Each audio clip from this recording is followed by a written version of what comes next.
Chonma-216 is another development in the whole family of armored combat vehicles. Back in the mid-70s, North Korean industry launched the production of a licensed version of the Soviet medium tank T-62. In the DPRK, this technique was called Chonma. The names Chonma-216 and Chonma are also found. For the first time such a car was shown publicly only in the early 80s.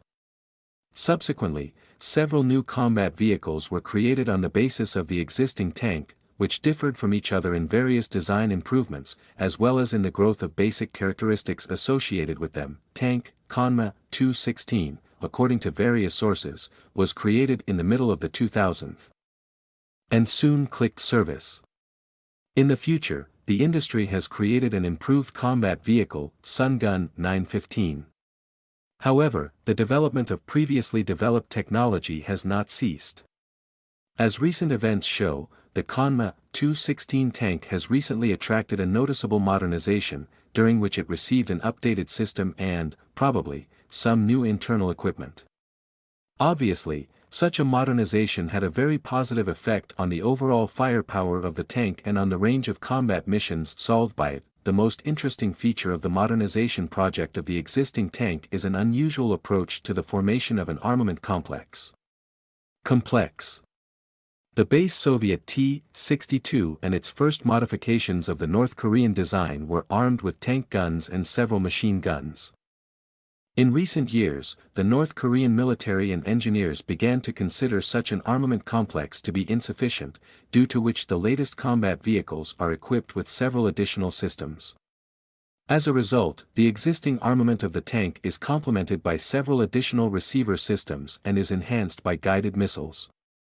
Due to the presence of powerful and diverse weapons, the updated tank immediately after the premiere received the nickname Combine of Death. From foreignwits.at the same time, the project did not forget about the development of anti-tank weapons of foreign countries and provided means for enhancing protection. The survivability of the Chonma-216 tank is guaranteed by both its own armor and mounted elements of various types. In addition, there are onboard fire extinguishing systems and collective protection against weapons mass destruction. Regular upgrades of the base model of armored vehicles allow changing the classification of newer models. If the early Chonma were medium tanks, the later modifications, due to a significant increase in firepower and level of protection, can be classified as basic.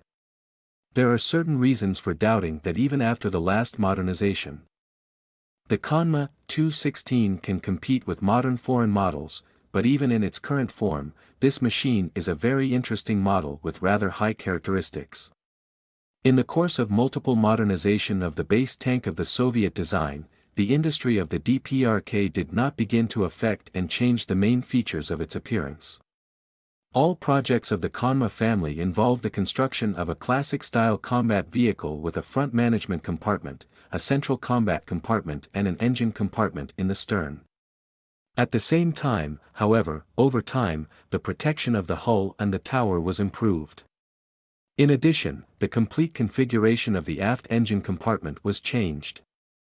According to some reports, the latest modifications, including the Chonma-216, use diesel engines with a capacity of at least 750 HP. Some sources claim that during one of the latest upgrades, the Chonma tanks received a combined reservation for the frontal part of the hull. Some features of these units shown in the parade of the tank, Chonma-216, suggest that it is also equipped with multi-layer protection.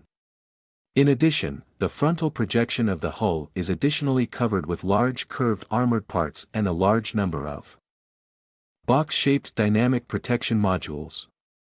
The additional hinged blocks do not cover only small sections of armor near the towing hooks and under the lighting equipment. All measures used should lead to a noticeable increase in the level of protection in comparison with the combat vehicles of previous modifications. The side view of the hull does not have significant additional protection. As can be seen in the available photos, the upper running gear elements are covered with simple rubber screens. Only a small portion of them in the front of the vehicle, behind the Caterpillar's front wing, is additionally covered with two armored guards of the folding structure, the cast tower with homogeneous armor, borrowed from a Soviet-designed tank, eventually gave way to a larger unit with a combined forehead protection. The own booking of the tower is reinforced by additional hinged blocks of complex shape.